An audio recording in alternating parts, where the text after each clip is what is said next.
So I don't know how many of you guys watched the debate the other night. I think it was Wednesday.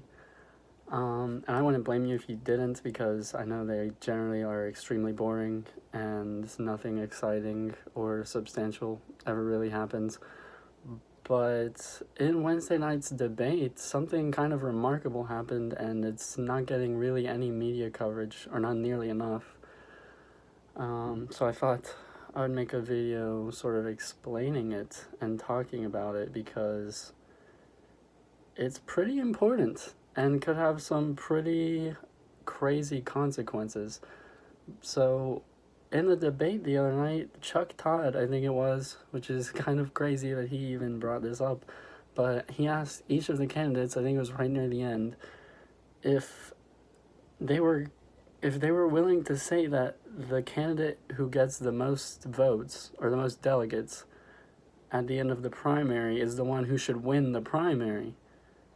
Now, you might say that question doesn't make sense because, if you get the most votes or the most delegates, then you've won. By definition, that's how it works.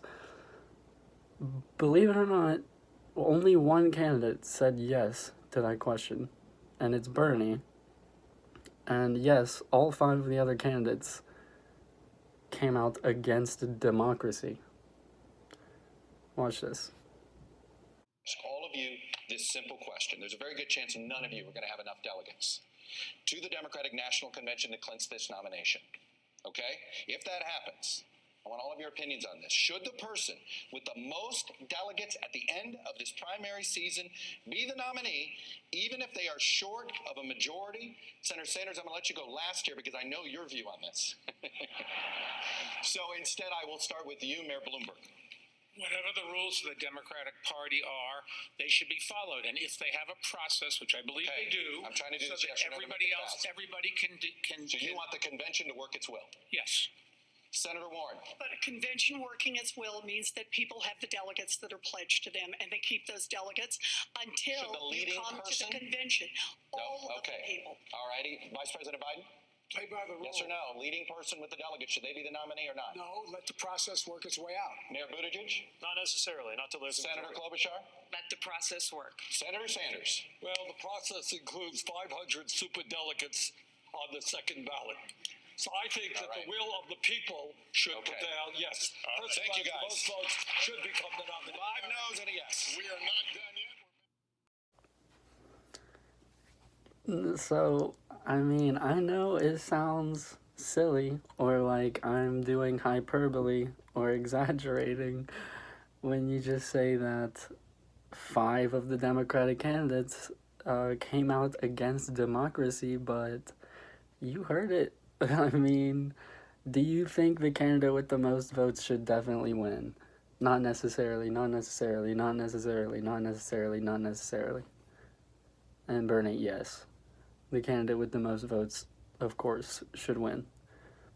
Now, if that's not strange enough that this is not all over the media everywhere, think about how weird this is. So, after the debate, NBC News uploaded on YouTube their video of the debate. Like they always do. But people on Twitter started realizing something, and I don't know why in the world NBC News thought they could get away with this, or what they were thinking, or like how they would expect no one to notice this, or that it wouldn't blow up. But they just cut out that whole section that I just showed you, and only that, with no explanation, nothing. What reason is there for that? Really, try to ask yourself, what is an ethical and responsible and a reasonable explanation for doing that is not just blatant journalistic malpractice and propaganda? Why would they do that? Anyway, here is a more clear explanation by Chris Saliza of what the whole superdelegate process is like that Bernie was referring to there, and that every other candidate just agreed was okay with them, except for Bernie. So Chris Eliza says, here's how it happens. No one wins a majority of the 3,979 delegates before the convention. The first ballot, in which only pledged delegates that were won in primaries and caucuses are allowed to vote, doesn't produce a nominee.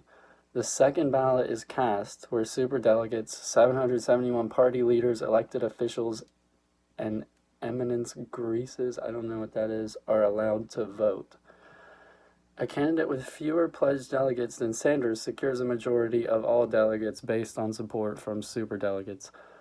And as he says himself, that would quite literally trigger a cataclysm within the party. And this article is called Why Democrats Are Hurtling Toward a Nightmare Convention Scenario. So, anyway, just to sort of give some more context and explain the whole superdelegate process that they're being asked about and that Bernie was referring to there. And that, all of the candidates just said they're okay with, except for Bernie. In 2016, a lot of Bernie folks were upset about the superdelegates. So they were like demanding a rule change because they were saying, it's pretty obvious that superdelegates are undemocratic, and it was favoring Hillary because the corporate media were just helping her influence votes by reporting superdelegate totals months before the convention. So, like, implying that even if Bernie would get enough votes or beat her in certain states, the superdelegates would override that because they can just vote for whoever they want. They're not accountable to anyone. Doesn't matter who voters vote for, they can do whatever they want. And that actually happened here in West Virginia, where Bernie won all 55 counties, and Joe Manchin just voted for Hillary anyway. So obviously Bernie folks were not happy about that. So yeah, they demanded a rule change on that. They wanted to completely eliminate superdelegates, which seems like a common sense position. Just let the vote determine who wins, not a bunch of unelected and unaccountable party elites and insiders. But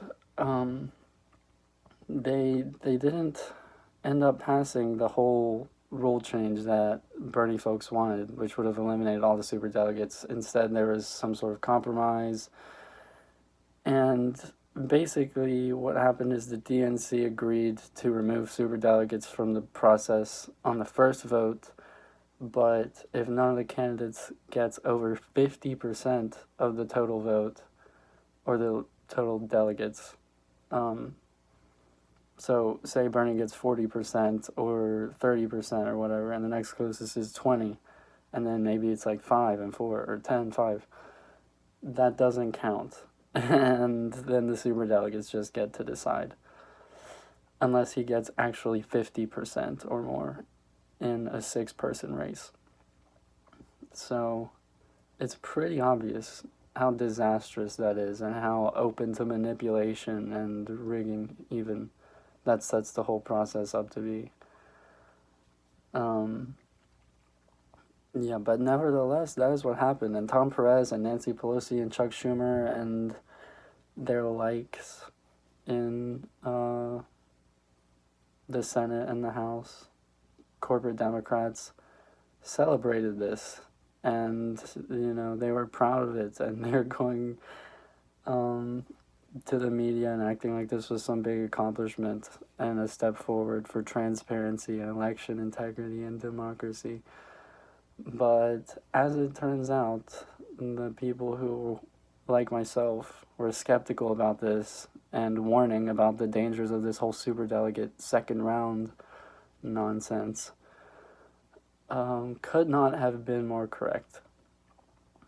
Because that exact sort of election rigging is exactly what's happening right now. And again, I just want to kind of point out, this actually I mean, if you ask people who are in leftist circles and super politically active and media savvy, like people constantly reading the news and keeping up with this all the time, the fact that this is happening is not that shocking. I mean, people were saying 2016 was unfair, and it was all but proven. I mean, it was proven, and the media and a lot of Democrats and a lot of voters just didn't want to acknowledge it, and no one was held accountable for it, and it's not that surprising that it's happening again.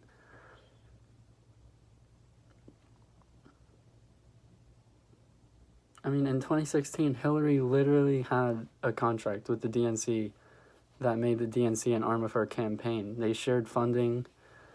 They leaked debate questions to her from the media. She got the last say on every DNC press release. The list goes on and on. And, I mean, no one was held accountable. That's why it's important to hold people accountable so this sort of thing doesn't keep happening. But again, most people wouldn't even acknowledge that this sort of stuff was happening in 2016. But it was revealed by the WikiLeaks emails and Donna Brazil's interviews she did everywhere, her Politico article that revealed all of this, the book she wrote, and she was DNC chair, and so was Debbie Wasserman Schultz, who had to resign because of this. I mean, it was printed, given only a few times, and massively thrown under the rug by corporate media, and you still get called a conspiracy theorist if you even act like things like this happen in our elections, but it did, and it's still happening right now. But yeah, so far in 2020, it seems like the party is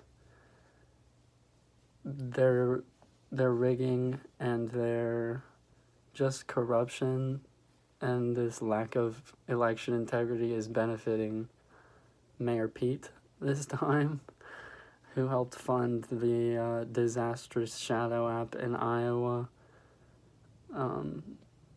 that it was proven was just transferring Warren and Bernie votes to Deval Patrick and Tom Steyer and Pete, literally just for no reason. The data showed that votes that were cast, delegates that were meant to go to Bernie and Warren were just given to those three. And it was proven, and then the DNC argued in courts that since these were official documents, technically, that they weren't allowed to fix them or change them or do any markings on them. So they had to let the false results that are demonstrably wrong stand. And they did. They did.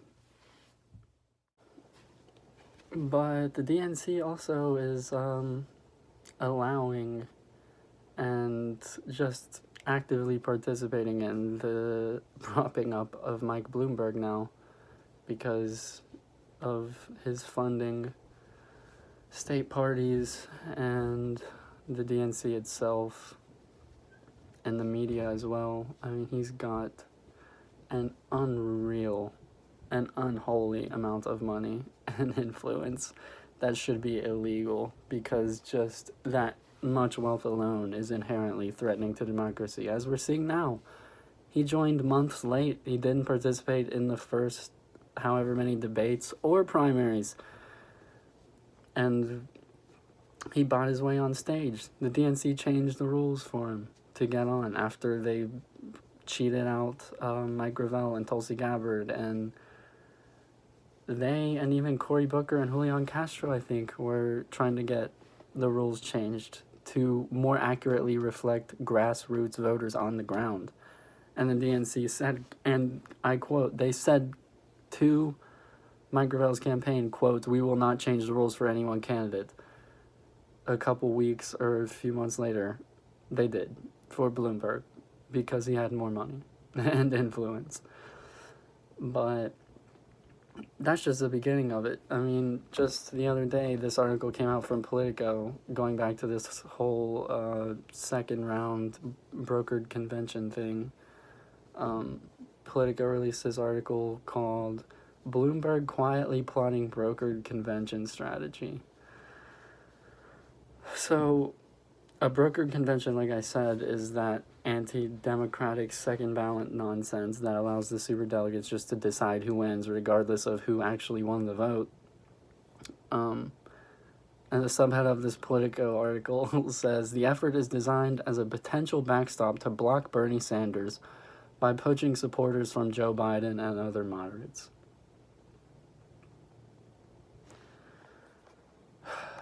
The first paragraph says, Mike Bloomberg is privately lobbying Democratic Party officials and donors allied with his moderate opponents to flip their allegiance to him and block Bernie Sanders in the event of a brokered national convention.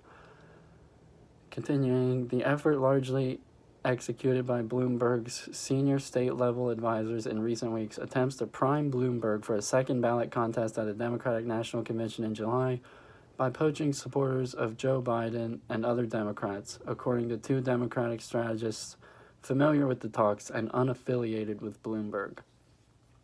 So there it is. It's in Politico. I mean,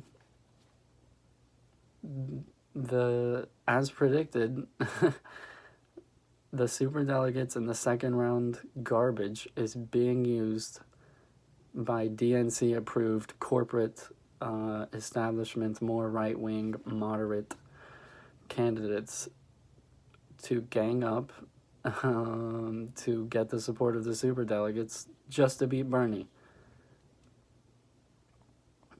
That's the opposite of democracy.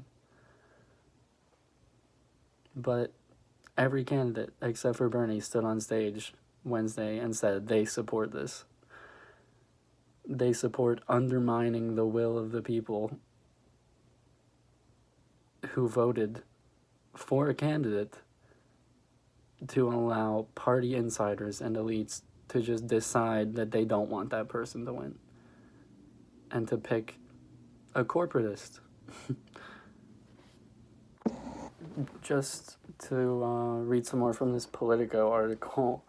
It continues, the outreach has involved meetings and telephone calls with supporters of Biden and Pete Buttigieg, as well as uncommitted DNC members in Virginia, Texas, Florida, Oklahoma, and North Carolina, according to one of the strategists who participated in meetings and calls. With Sanders' emergence as the frontrunner in the presidential primary, Democrats in those states have recently raised the prospect that the Democratic Socialist could be a top-of-the-ticket liability. There's a whole operation going on, which is genius. Genius, said one of the strategists who is unaffiliated with any campaign. Quote, and it's going to help them win on the second ballot. They are telling them that's their strategy.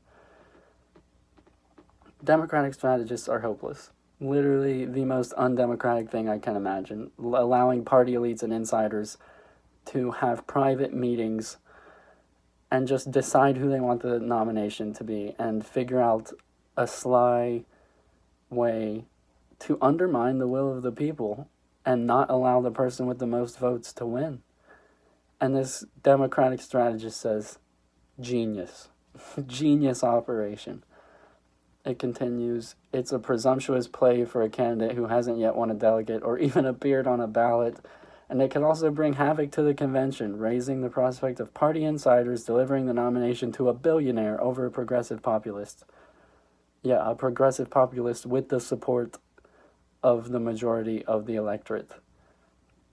And the vast majority of those people are working class people who are standing up to demand radical change. And the party, as it always does, is just saying, no, we're going to silence you. You don't have a say because we have more power.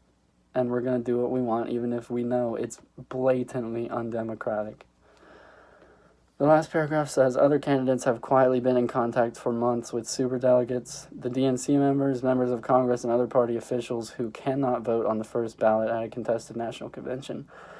but none have showcased it. Excuse me. But none have showcased it as a feature of their campaign, as Hillary Clinton did in 2016. That is hilarious. So basically, all that means is none of the candidates are boasting about this yet, like Hillary did in 2016, which is hilarious, because you'd have to be insane to think that this would be a good idea to try to stand up for. Like they did, all of the other 5 candidates on the debate stage, and like Hillary did in 2016. And like this Democratic strategist is just called genius, a genius operation.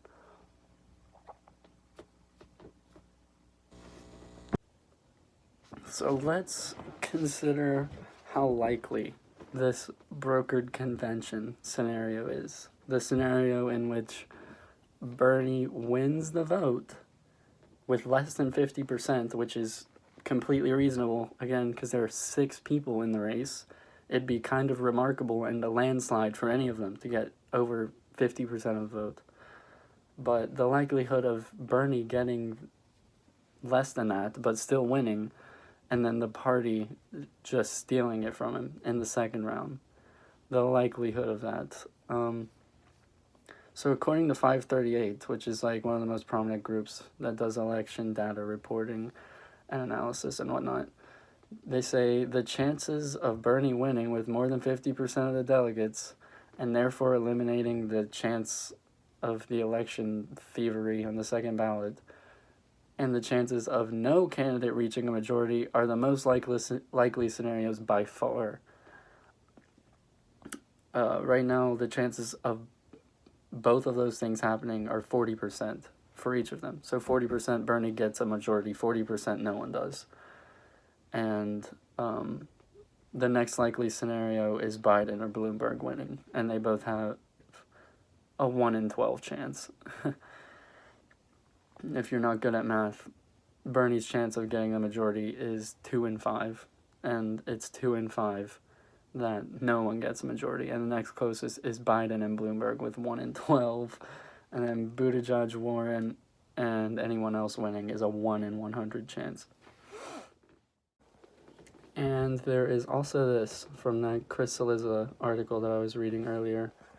It says, but the realities of this election, a wide field of credible challengers and 2 free-spending billionaires in Michael Bloomberg and Tom Steyer, have now created a scenario where it is at least possible that superdelegate votes again decide the identity of the Democratic nomination.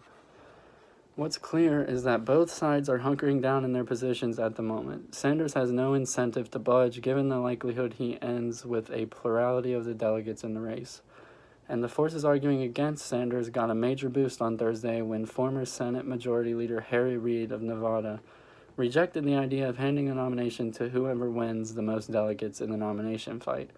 Quote, I don't think that anybody, Bernie Sanders or anyone else, should simply get the nomination because they have 30% of the delegates and no one else has that many, Reid told the Washington Post.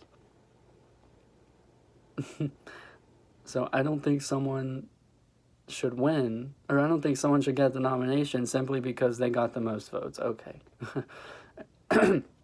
And Harry Reid continued, quote, we have to let the system work its way out. I do not believe anyone should get the nomination unless they have 50 plus 1. Why? That's not how democracy works. It's not.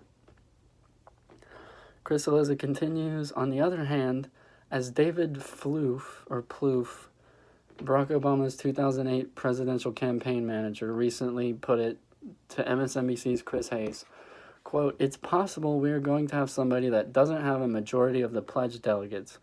I believe that whoever is the plurality leader, unless literally it's a delegate or 2, but even if someone has 50 or 100 vote lead, we're really going to take the nomination away from them in Milwaukee. I'm not sure that the party recovers from that for decades. I'm not either.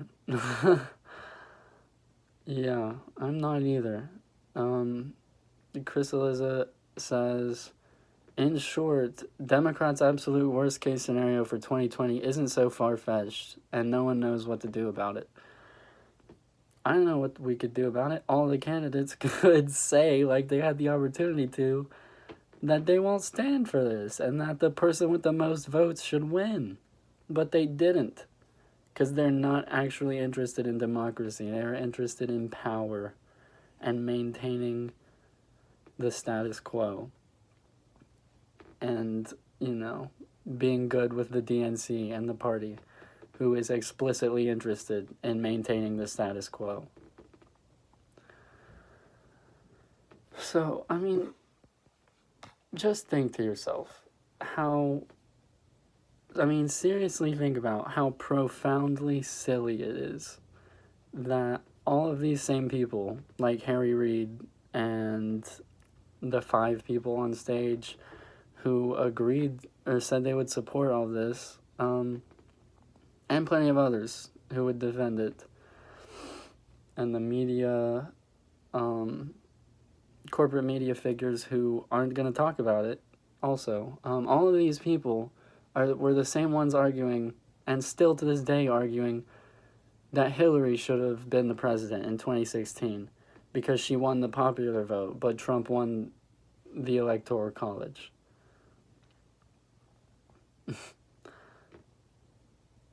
You have to have your, like, irony center turned off in your brain to make both of those arguments and not be ashamed of yourself.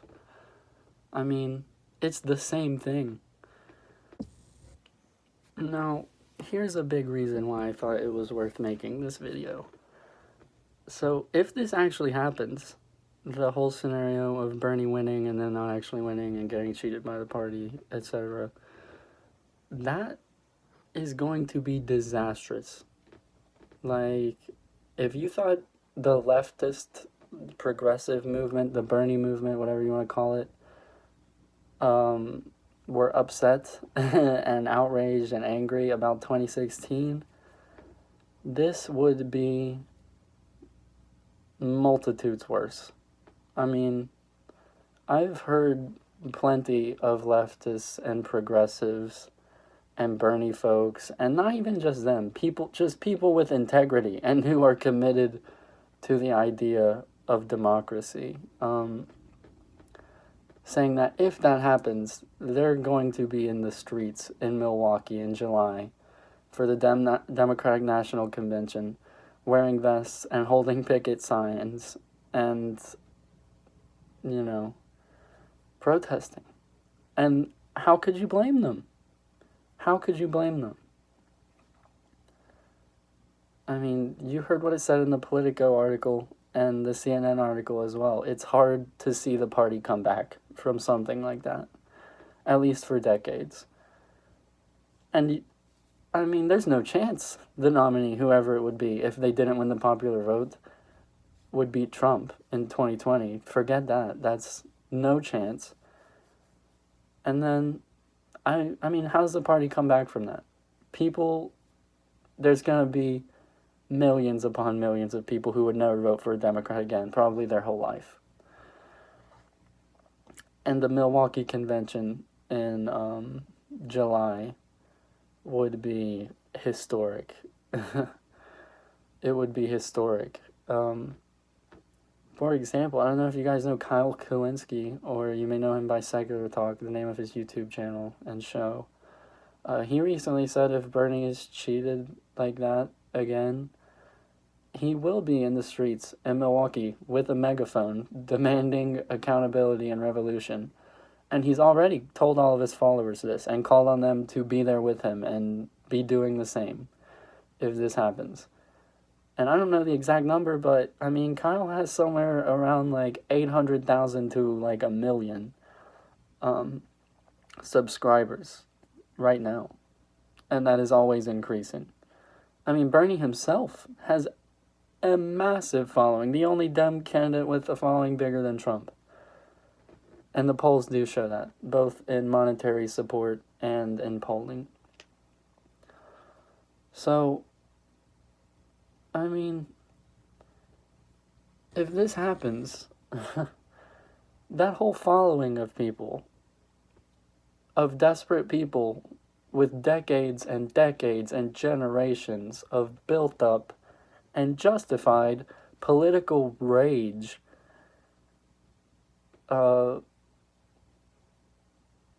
if they're cheated, they're gonna let that rage out somehow. They're trying to. That's why this movement is a thing. They're trying to do it through the ballot box. And that's what you've got to let them do, or things are going to get disrupted. Massively disrupted. Also, I'd like to throw in that it seems very important to remember right now and just do some extra studying up and some extra reading or watch some videos on how many democratically elected governments or just democratically elected leaders we have overthrown and assassinated and been responsible for coups against.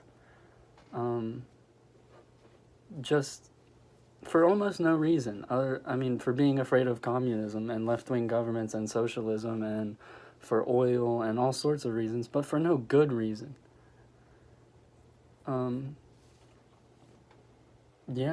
We just did it in Venezuela recently, just because there was like a 1-day delay in their votes that were later legitimized, and there were no faults were found in them, but we still did a coup, and it was supported by both parties here. Venezuela should come show us how to do our elections, I think.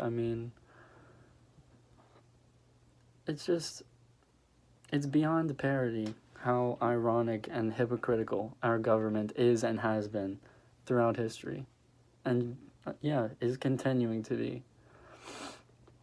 We cannot spread democracy anywhere in the world right now. We barely have it here. If we do. Studies already show the average American has a, quote, near zero, statistically non-significant impact on public policy. And the people with the real impact are absurdly wealthy people. That's proven. And I think 3 of our 5 last presidents lost the popular vote anyway.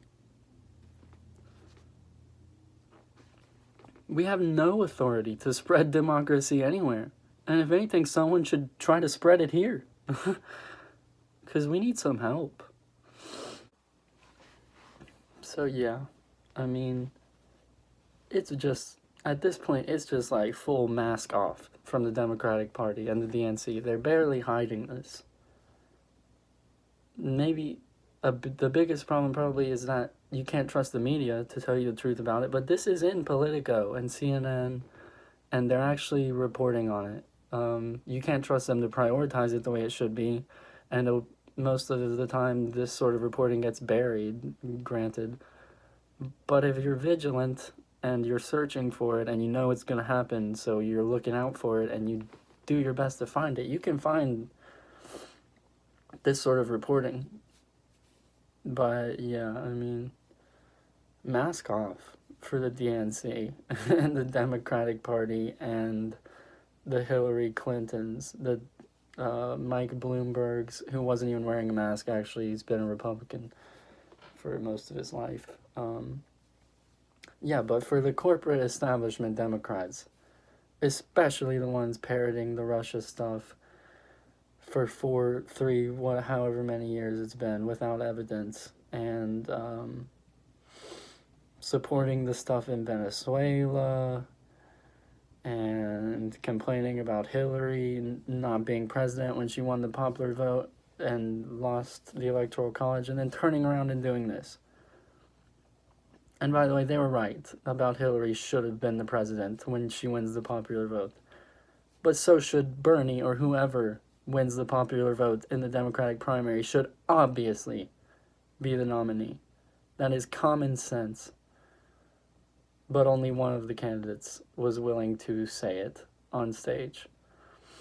Because the others, they're being honest, which is hilarious, but there it is, mask off. The Democrats are not for democracy, at least not the corporate ones, which is most, the vast majority right now. In Washington, that is, not voters. Probably most of the voters, too. But the voters just need to pay more attention.